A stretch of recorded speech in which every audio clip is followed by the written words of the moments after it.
we now, after lunch, are going to talk a little bit more about if you went on Ed Reports and you're like, oh boy, or you went on Ed Reports and you're like, oh boy. Either of those are fine. That's why, again, going back, this is a journey. This is about doing better every day and thinking how we can get standards aligned material in front of every educator so they can really work with kids to be college and career ready. So there is no judgment, there is no guilt, there are only resources and next steps. So what we want to do at this point is sit and think about what are some of those next steps. And as you think about the materials you've purchased, which may or may not actually be utilized in your classrooms. And by the way, I say this, I have a senior and a freshman in high school. And when my son was in Math 3, I kept getting these worksheets. And in my internet research, I put them circa 2003 with a publisher. And when I went in to discuss my son struggling in math, they undid the shrink wrap from the materials that the district had purchased. And I got handed the teacher edition, let alone the student edition. That was super helpful. And I was wished the best as I was going to help my son with Algebra 2. Now, I do have some street cred in math because I was captain of my high school math team. By the way, I also played the sousaphone. As you can imagine, I was extremely popular in high school, okay? So really coming into this question of, again, what have you purchased? Is it used? And what are we going to do tomorrow if we are not purchasing for a while? So I just want to come back down to most purchasing cycles tend to be around often digital subscriptions you would buy, which tend to be in the 5 to 7 year range. On some of those positives, the professional learning aspect, teachers getting more acclimated despite turnover, actually utilizing those materials is positive. But picking something, particularly again, when we look at the difference in the materials available from 5 years ago to now, our market. And as you can see on this slide, the choice you make is a super important choice because it has such an impact, and how you choose is going to make a difference. Again, whether as a parent who had that shrink wrap effect, how you choose makes a difference. So what I want you to do now is to go back to your learning guide to page 6, okay? And you already started to fill this out and you've already had a discussion. So some of you may have talked about that second column. If you remember the slide, it was in 3 columns, so there are 6 questions. I want you to focus on that set of questions on page 6 that talk about number 3. What was your last adoption like? If you can remember back. By the way, one of the first calls I got at Ed Reports once we published our reviews was from a district asking if we would help them with material selection because they hadn't adopted ELA materials in 20, let me say that again, in 20 years, and there was not a single person in the district who had been there 20 years ago to understand anything about an adoption, which was really interesting. So I hope we don't have to go to a 20-year lag in the room, but if you look at that question 3 and question 4, how did you choose? And as you think about choosing, whether you're going to do it or not, what are some of these criteria based on what you heard this morning you think you should be looking at? Okay? So if you could take a few minutes, okay, and fill in that second column if you haven't. If you started talking about those issues earlier, go back and continue the conversation. If you were talking more about the materials you're using in current state and how they've been implemented, really focus on that choice one, okay? So why don't we take about 8 minutes, facilitators there, to have that conversation since you've already had some time to reflect, okay?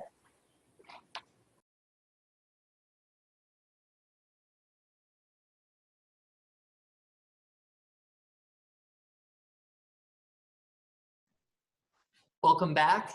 Thank you. I hope you had good conversations. So again, I want to show a few resources and talk about Some of the steps we've seen in supporting districts in privileging standards alignment as they go through an adoption process with educators, and also, again, some resources around adapting.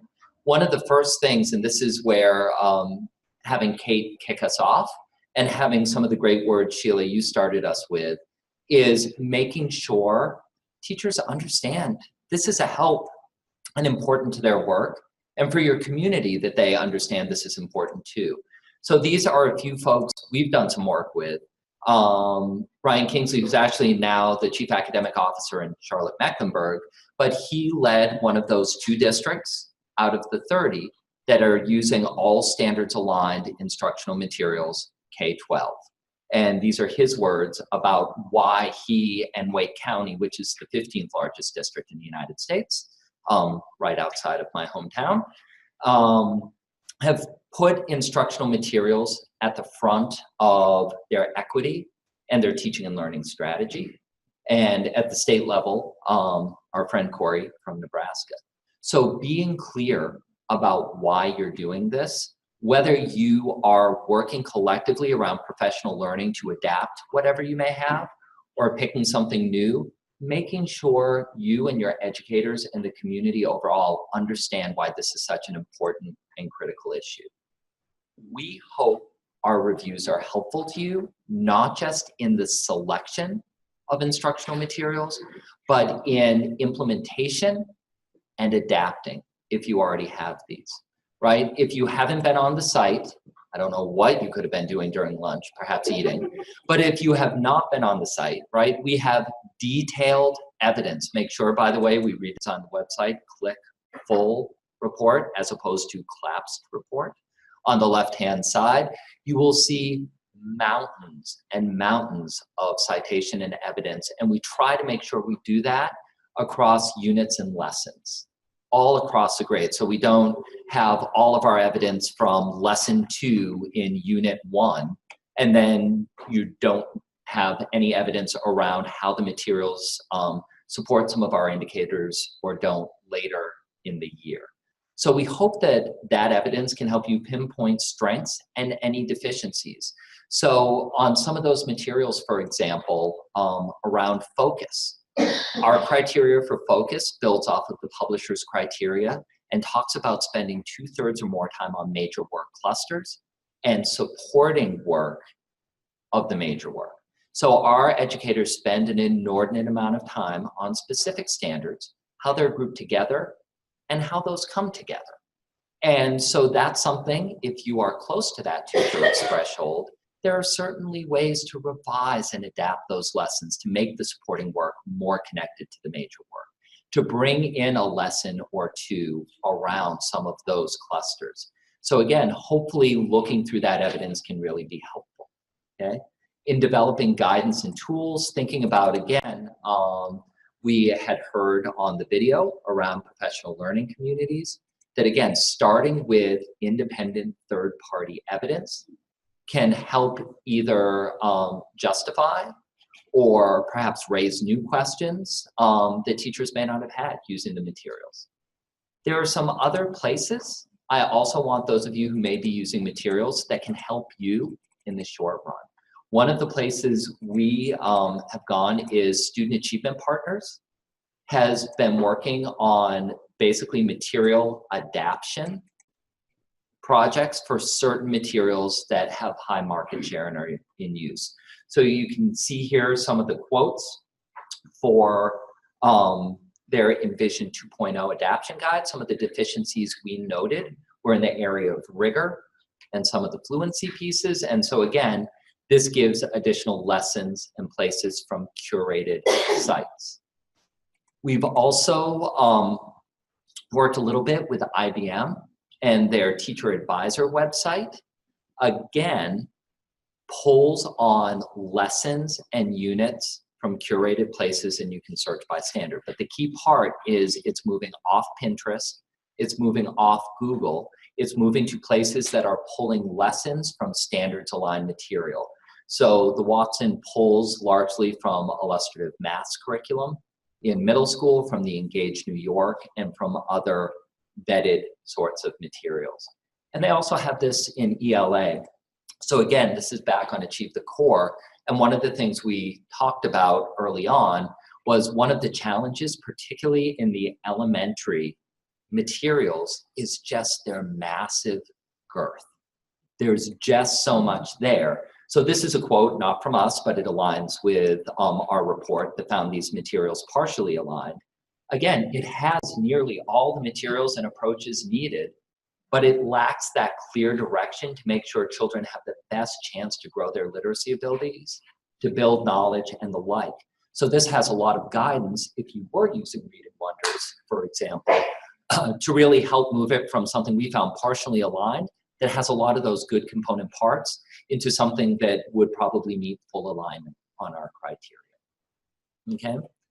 If you are so fortunate to be in a position where this year, next year, the year after, because by the way, if you're going to be adopting, you should be thinking about this months in advance. We're actually supporting another state around helping districts think about adopting ELA materials in 2021 now.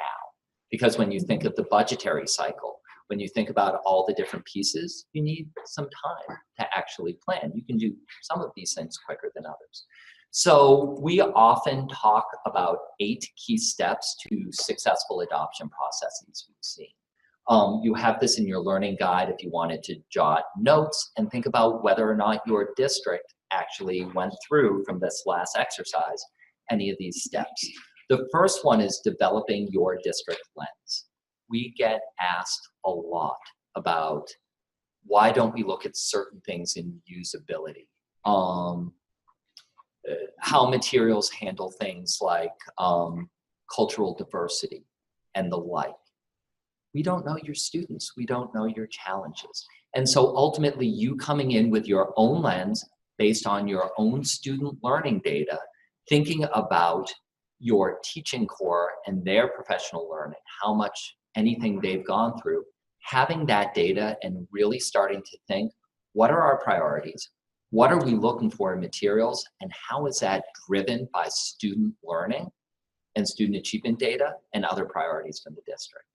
Again, then you would use that data to think about those priorities and how are we going to make decisions? This number 2 step is mixed all the time and it angers teachers so much because they get on this committee, they think they're going to get to choose, and nobody told them they don't get to choose unless they do.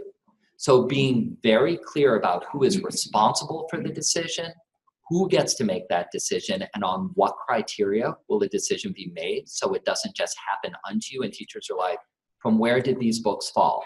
That's how we get that shrink wrap effect because you just don't know, why on earth am I supposed to use this? And without those clear parameters, it's hard to know.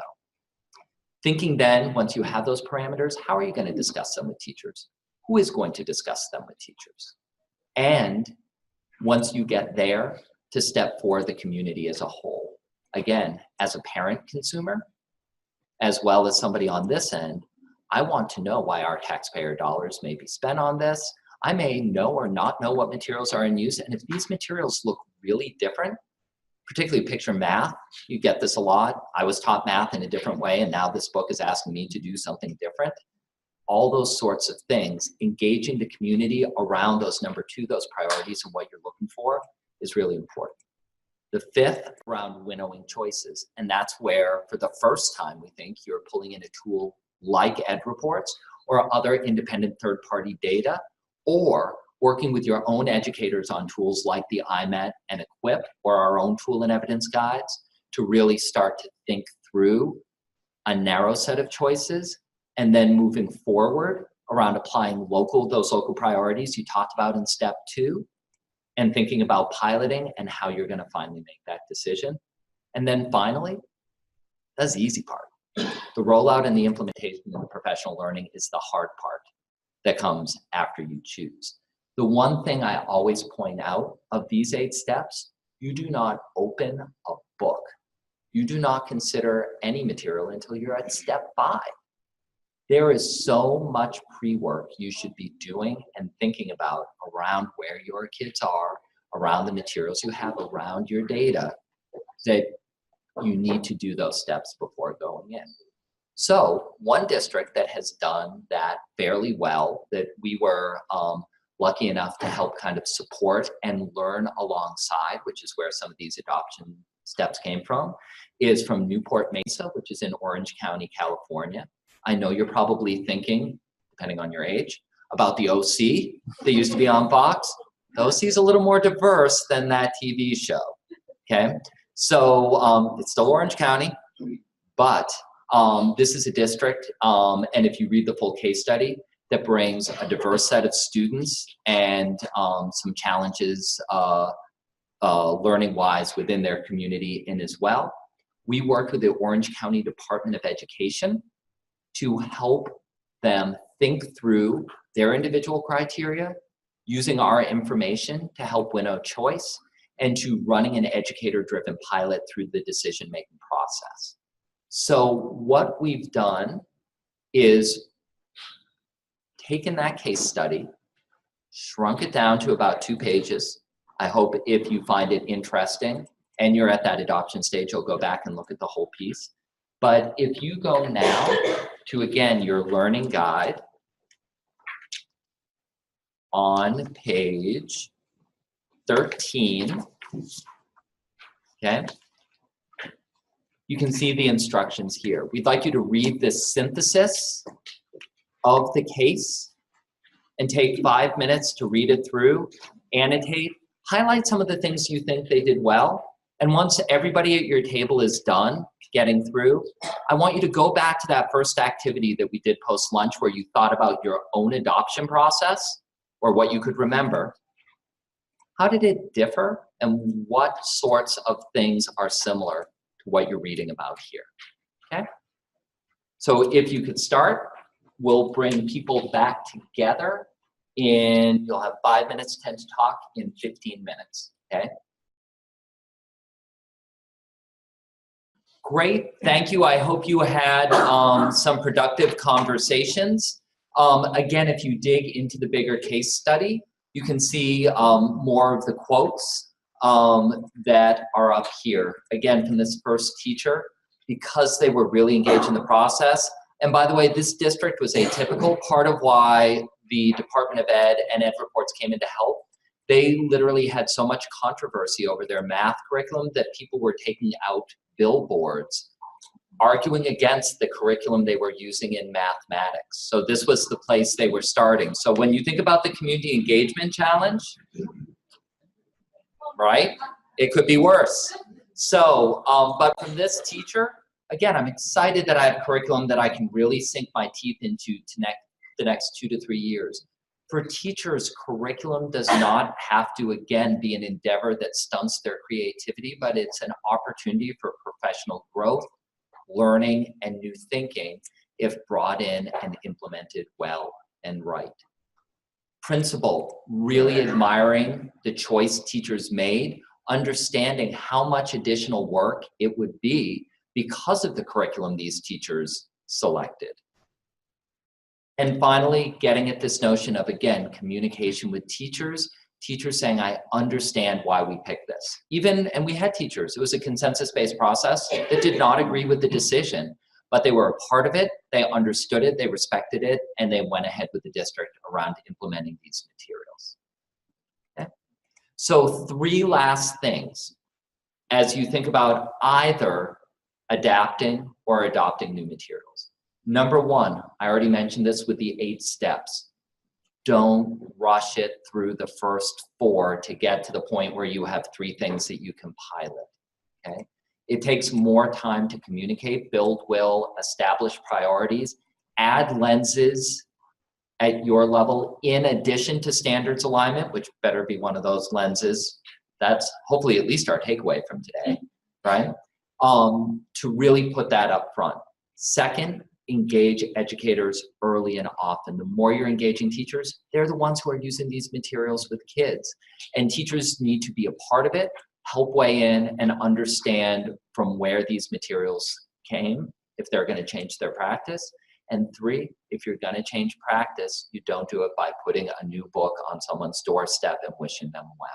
You really need to invest in professional learning, and it's got to go beyond the one-day sit and get, or whatever came for free from the publisher in addition to what you purchased, okay? So on the communications front, we already discussed most of these. Really think about ways to talk with teachers, the community, be clear about the why it's important, how it will ultimately impact teachers and students, and really invite folks in for an inclusive process, okay? Again, educators on a steering committee, part of a pilot, be really careful in piloting. We've seen some real unintended consequences of not thinking about the coherence of the materials they were using, as they may have picked up and piloted a few other sets of materials. So for example, if addition was in the first half of the year for one textbook, and in something you're piloting, it's in the second half, and all they've had is addition. Or the worst, the other way around, okay? Involved in the final decision around identifying professional needs and really thinking about professional development. And that's the last piece. Again, the work Kate challenged us all to do is the hard part. Picking the materials should be the easy part. How teachers are going to implement and change practice requires a lot of support and a lot of time. I really love this quote, which came in a piece last year from the Aspen Institute and was written with one of the authors of the Common Core State Standards in ELA, that basically talks about professional learning. It needs to be linked to the curriculum. So it's not just content-specific PD, it's content around the curriculum you're using. And again, if you're not starting with aligned material, it's the professional learning equivalent of you are what you eat, right? If those standards are not there, if they're not present, ultimately all that professional learning isn't going to matter. And if you do it well, here's a little bit of research from a study by Kirabo Jackson that came out. Again, materials in and of themselves, if their standards align, can have strong gains, but they'll have more gains if you couple them with strong professional learning support in addition to picking standards aligned material. And with that, I would rather you have time as a team as opposed to do one more protocol for me. You've all been champions remotely, and the folks in the room, they're a little more growly than you, I'm guessing, out there. Thank you very much. I look forward. I see there's been a lot of questions, and I know Kate and I are both really excited to address those later on after you have more time as a team and really reflect on some learning from folks here in Wisconsin.